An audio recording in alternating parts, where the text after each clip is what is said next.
vrai labyrinthe ici. Il va falloir s'en échapper et résoudre des énigmes. On va bien s'amuser. Oui, ça va être drôle. Und damit bonjour et bienvenue dans Xenius. Bienvenue dans cet ancien bunker au cœur de Berlin qui a été transformé en une sorte de terrain de jeu pour adultes. Pour quel genre de jeu? C'est ce qu'on va découvrir ensemble tout à l'heure. Et nous-mêmes, nous ne savons pas trop ce qui nous attend. C'est vrai.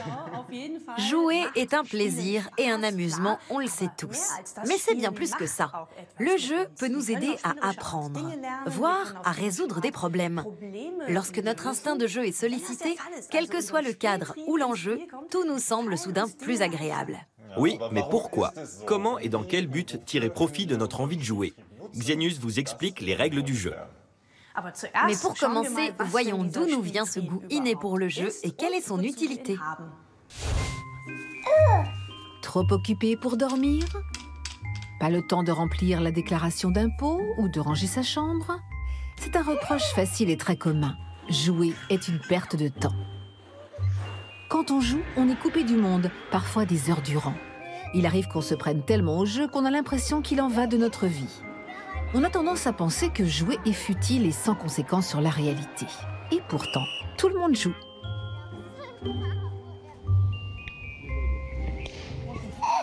Dès les premiers mois de leur vie, c'est par le jeu que les bébés apprennent comment le monde fonctionne. Un développement qui se fait toujours sur le même schéma. Ils commencent par se découvrir eux-mêmes, puis s'intéressent aux objets qui peuplent leur petit univers. Saisir, goûter, écouter, tout est nouveau et excitant. À 1 an, les petits curieux vont commencer à se fixer des objectifs, comme classer des objets ou construire la plus haute tour possible. Je fais un gros avion. Je suis le pilote. Oui, tu es le pilote. Un enfant de 2 ans n'a qu'à empiler quelques cubes de construction et le voilà avec un avion. En développant son imaginaire, il va créer son propre monde. Chouette! À peine hauts comme 3 pommes, les enfants aiment déjà se glisser dans la peau d'un personnage. Certains grands singes jouent aussi à faire semblant, mais ces jeux sont bien plus complexes chez les enfants humains. Les jeux de rôle les aident à assimiler les événements qui surviennent dans leur vie. Ce sont les enfants qui ont le contrôle et qui, pour une fois, fixent les règles. Les règles du jeu sont d'ailleurs indispensables. Celui qui les enfreint est exclu. Dès l'école primaire, les enfants le savent et s'y plient, et pas seulement lorsqu'ils jouent. C'est à partir de cet âge que les jeux de société deviennent vraiment intéressants. Je suis à l'abri! Les différentes formes de jeux auxquels on joue au cours de notre enfance sont à la base de tous les autres jeux. Je suis la maman sorcière et toi tu es la sœur. Les enfants du monde entier jouent au même type de jeu. Seule la mise en scène diffère, car ils s'inspirent de préférences d'éléments de leur quotidien.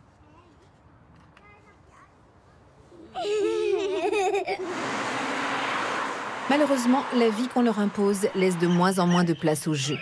Posséder trop de jouets aussi étouffe la créativité. Et les enfants disposent de toujours moins de temps libre. Or, ne pas jouer, c'est ne pas apprendre à se connaître.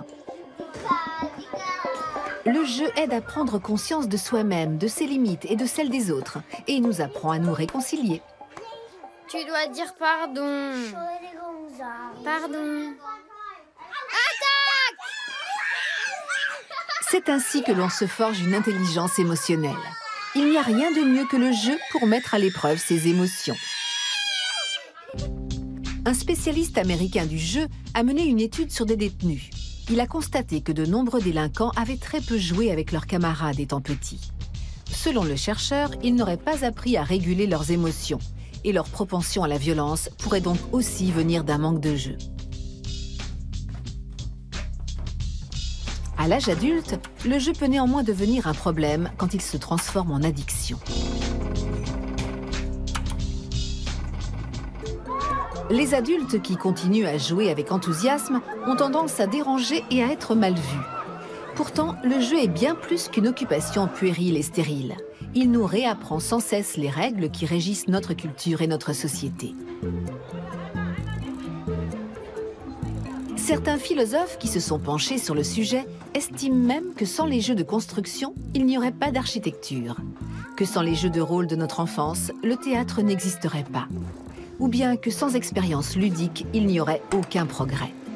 La science, la culture, la société, tout dépend du jeu, cet espace de création essentiel et universel.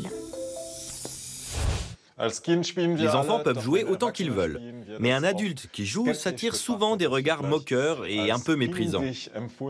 Je trouve ça vraiment dommage parce que j'adore aller dans les magasins tester différents jouets pour offrir à un enfant. Enfin, c'est le prétexte. Le jeu peut aussi être une affaire d'adultes, comme le prouve Sebastian Schwesinger. En tant que chercheur, vous avez une approche scientifique du jeu et de ce qui s'y rattache. Nous sommes dans une salle de jeu imaginée spécialement pour les adultes. Qu'est-ce qui nous attend? Nous allons jouer à un live escape game, un jeu d'évasion grandeur nature. Un groupe de joueurs, tels que nous trois, doit unir ses forces pour résoudre des énigmes et s'échapper d'une pièce. Évidemment, le temps nous est compté. Et nous serons dans un décor dont les éléments sont inspirés de jeux vidéo fonctionnant sur le même principe. Quelle faculté pouvons-nous acquérir avec ce genre de jeu que nous allons faire tous les trois? Lors d'un jeu d'évasion, l'accent est mis avant tout sur le travail d'équipe. Il faut partager ses connaissances, mais aussi inventer des stratégies pour résoudre les énigmes qui nous sont posées. Ce sont des situations que l'on peut retrouver dans le monde du travail ou lors de projets collectifs. J'ai hâte parce que Dörte et moi formons désormais un duo bien rodé. Mais en situation de stress, je suis curieux de voir ce que ça peut donner. C'est parti? Oui. Bonjour. Bonjour. Je m'appelle Tobias et je suis votre maître du jeu. Je vais superviser votre partie. Je pourrai vous voir et vous entendre à tout instant. Le scénario du jeu, c'est que vous êtes enfermé dans le bureau d'un hacker et vous devez essayer d'arrêter son super ordinateur. Je vous souhaite bonne chance et amusez-vous bien. Merci. Merci.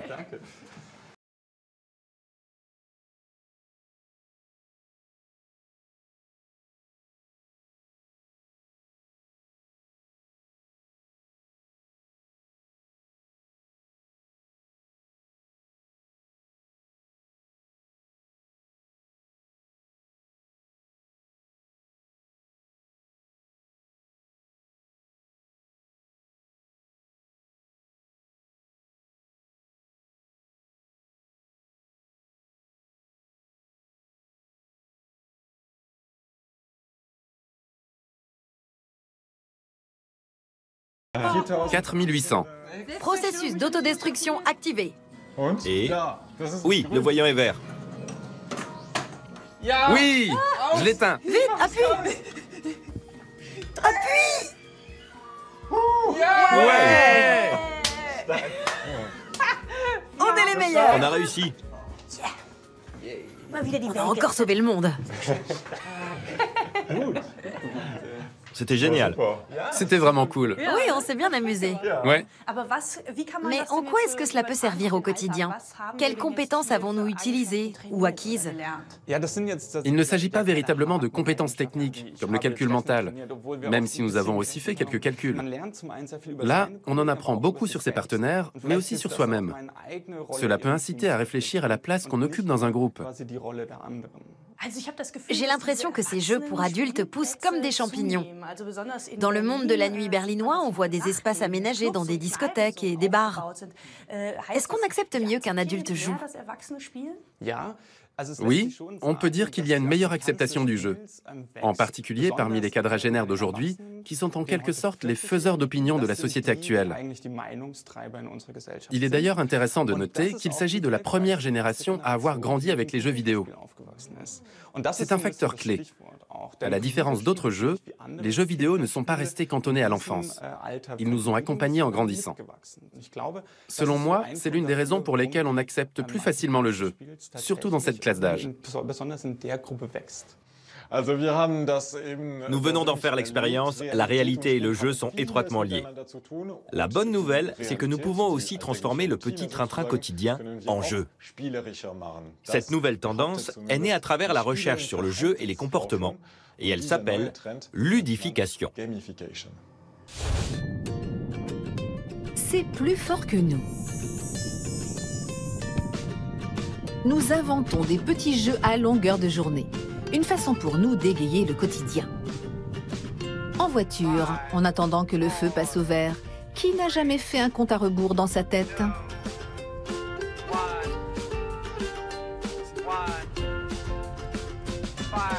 Et nous avons tous déjà testé notre équilibre au bord d'un précipice symbolisé par les dalles du trottoir.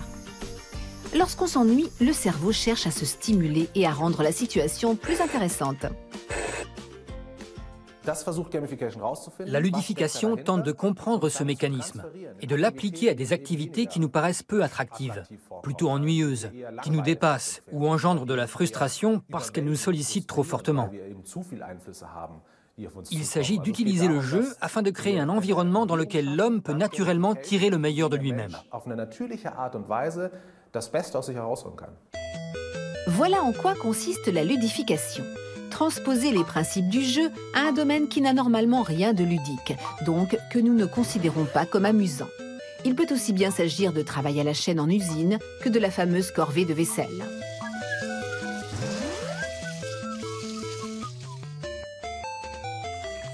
La ludification tire profit de notre instinct de jeu naturel pour accroître notre motivation et rendre attrayantes des tâches monotones, désagréables ou compliquées.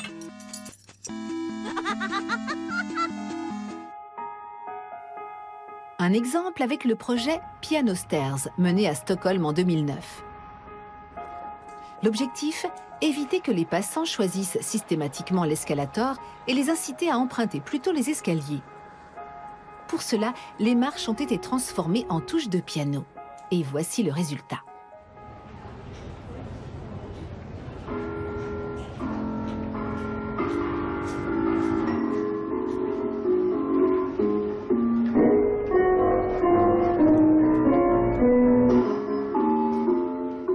« 66% de ceux qui prennent habituellement l'escalator ont été attirés par l'escalier piano. L'inconvénient, c'est que ce genre d'action ludique n'a pas d'effet durable. Même le plus amusant des jeux devient ennuyeux s'il se passe toujours la même chose. Pour qu'un projet de ludification fonctionne à long terme, il faut trouver un moyen pour que la personne ait constamment l'occasion de se dépasser un peu plus. Ainsi, pour qu'un jeu soit intéressant et le reste, il doit présenter certaines caractéristiques. Le joueur a besoin d'objectifs et de règles claires. Il doit être régulièrement confronté à de nouveaux défis. Il doit savoir précisément ce qu'il est censé faire et ce qu'il doit éviter. Il a donc besoin d'un retour direct. Plus celui-ci sera positif, plus sa motivation sera grande.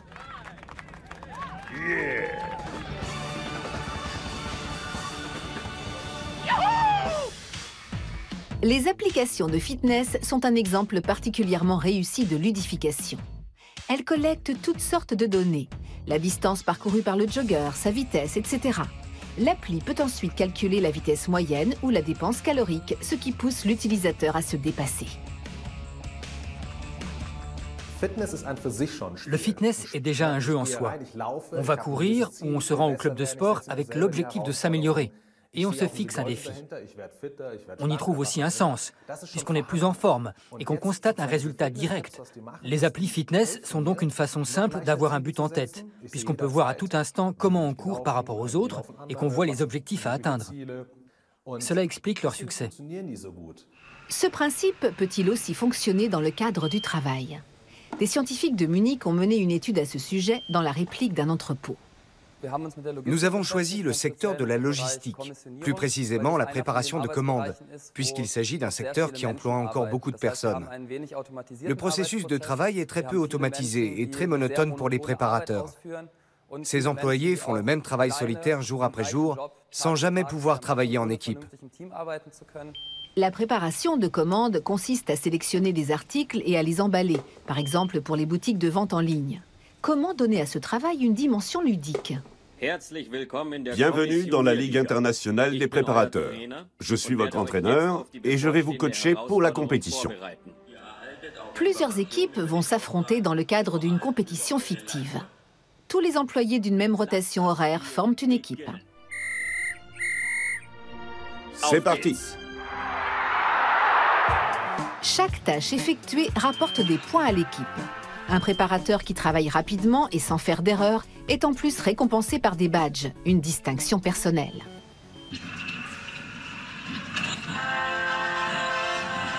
Aussi étrange que cela puisse paraître, les testeurs travaillent effectivement plus vite et avec plus de plaisir. Un résultat à relativiser puisque la simulation pour l'étude ne dure que 20 minutes. Le même jeu sur des semaines entières perdrait vite de son intérêt. Notre conclusion, c'est que la ludification d'une tâche ne doit pas s'étirer dans le temps, sur plusieurs mois. Il vaut mieux n'y jouer que ponctuellement, par exemple les vendredis, pour que le jeu garde son côté entraînant, ce qui motiverait les travailleurs les jours où ils sont peut-être moins impliqués. Tout n'est qu'un jeu? Ce n'est évidemment pas si simple. Mais si la ludification peut nous détourner un peu de notre routine, autant se prêter au jeu.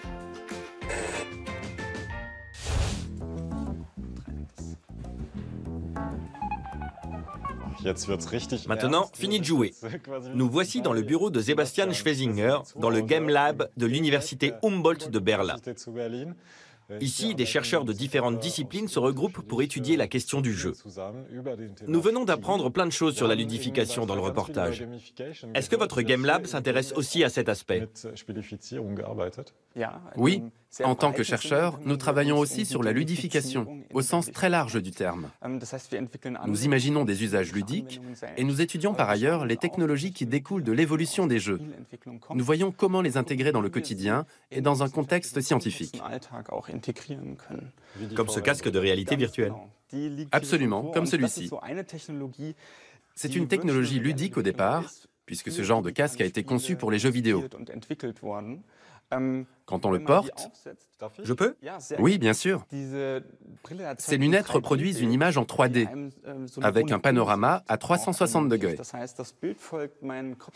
Cela signifie que l'image suit les mouvements de la tête au même rythme qu'on la tourne.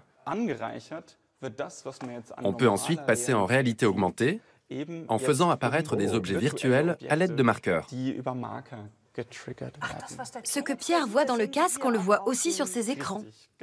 C'est ça, mais sans l'effet 3D obtenu à l'intérieur des lunettes, bien sûr. D'accord.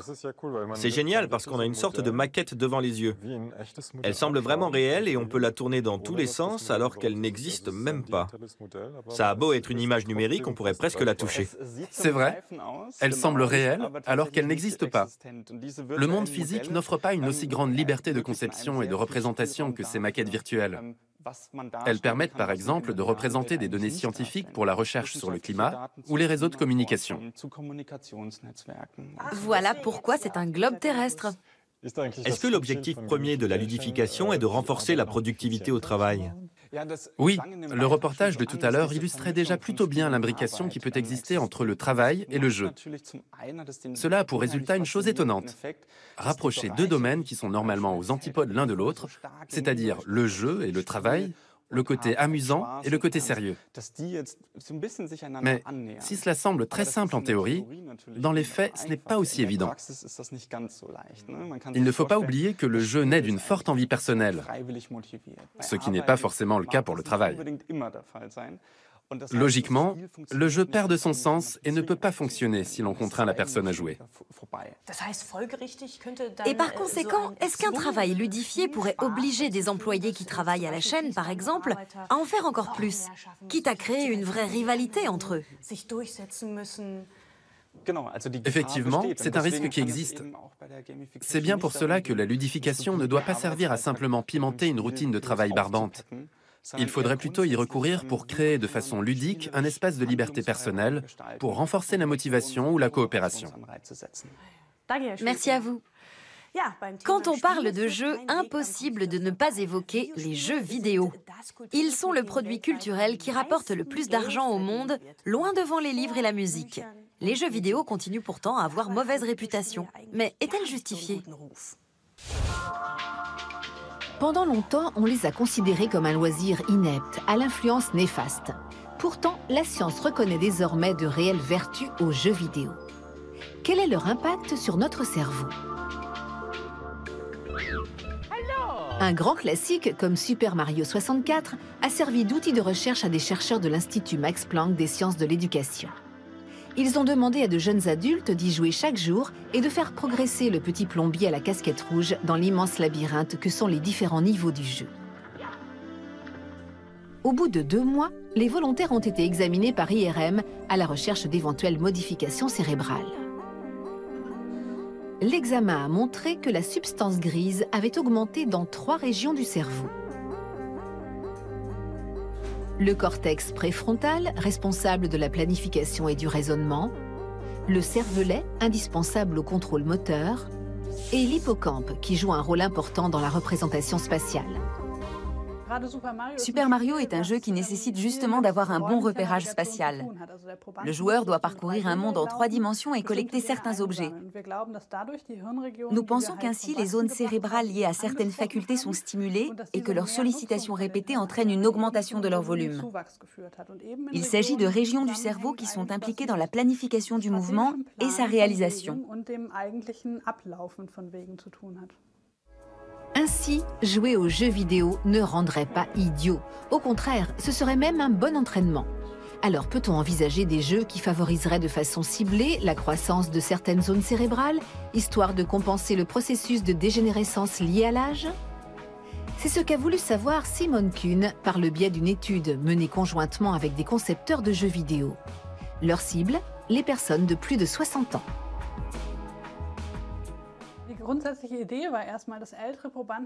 Le postulat de départ, c'est que les personnes âgées ont souvent plus de mal à annuler une action au dernier moment. Les psychologues parlent d'autocontrôle ou d'inhibition lorsqu'on renonce au dernier moment à l'action qu'on s'apprêtait à réaliser. Nous avons donc imaginé un jeu pour entraîner régulièrement cette faculté afin de l'améliorer. Nous savons d'ailleurs précisément à quelle zone cérébrale elle est associée. À quoi ressemble ce jeu capable de cibler cette région et de favoriser son développement? Première étape, créer un prototype physique. Les concepteurs esquissent les principes de base à l'aide d'objets en bois. La structure est très simple. Le joueur dispose d'une assiette et des objets différents apparaissent en haut de l'écran. Je peux prendre celui-ci en le tirant jusqu'à mon assiette. Je peux prendre ça ou encore ça. Dès que les règles élémentaires du jeu sont fixées, on passe à la conception digitale. Il faut écrire le programme et adapter le design au groupe de joueurs ciblés, les plus de 60 ans, peu familiers des jeux vidéo.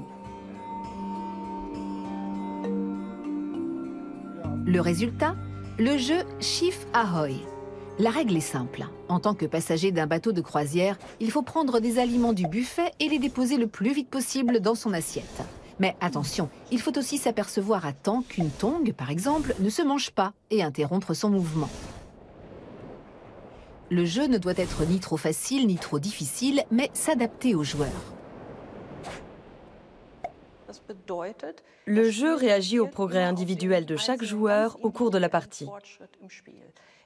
S'il s'agit d'un joueur très rapide, il sera rapidement confronté à de nouvelles tâches un peu plus compliquées. S'il est lent, la difficulté augmentera plus lentement. La phase d'étude effective dure 8 semaines. Les participants ont pour seule consigne de jouer aux jeux vidéo 30 minutes par jour, chaque jour, tout en restant libres de choisir l'heure et l'endroit. Quel impact le jeu a-t-il sur leur cerveau ? C'est pas facile. Là aussi, les participants ont ensuite passé une IRM qui a montré qu'effectivement, les zones cérébrales ciblées avaient gagné en volume. D'un point de vue scientifique, c'est formidable d'être parvenu à identifier clairement une fonction cognitive, puis de la stimuler avec un jeu vidéo et de constater un effet de plasticité cérébrale exactement à l'endroit désiré. Cela ouvre la porte à la création d'une quantité de jeux vidéo qui pourraient solliciter et faire travailler des fonctions cognitives précises. Plus le cerveau serait entraîné par ces jeux spécialisés, plus il lui deviendrait facile d'effectuer les tâches demandées. La médecine imagine déjà des jeux vidéo pour rééduquer les personnes ayant eu un AVC ou présentant un début de démence sénile. Une avancée scientifique prometteuse grâce aux jeux vidéo. Oui, les jeux vidéo peuvent vraiment être bénéfiques. Qui l'aurait cru? Pas moi. Pierre, en revanche... Pardon? Il se trouve que je n'aime pas trop les jeux tout près. Je préfère quand on les invente soi-même avec notre imagination. Oui, moi aussi. Du coup, je t'ai préparé un petit jeu qui te demandera d'être créative. Il n'y a que 2 règles. Tu ne dois utiliser aucun outil et te débrouiller toute seule pour retrouver la clé de notre Xenius Mobile. Elle est quelque part dans cette pièce. À toi de jouer. Sois maline. Créative. Par là? C'est froid. Là? Tu chauffes. Bravo, Pierre. Et maintenant, sois créative. Ça, c'est vraiment pas du jeu. À bientôt, salut. Restez curieux.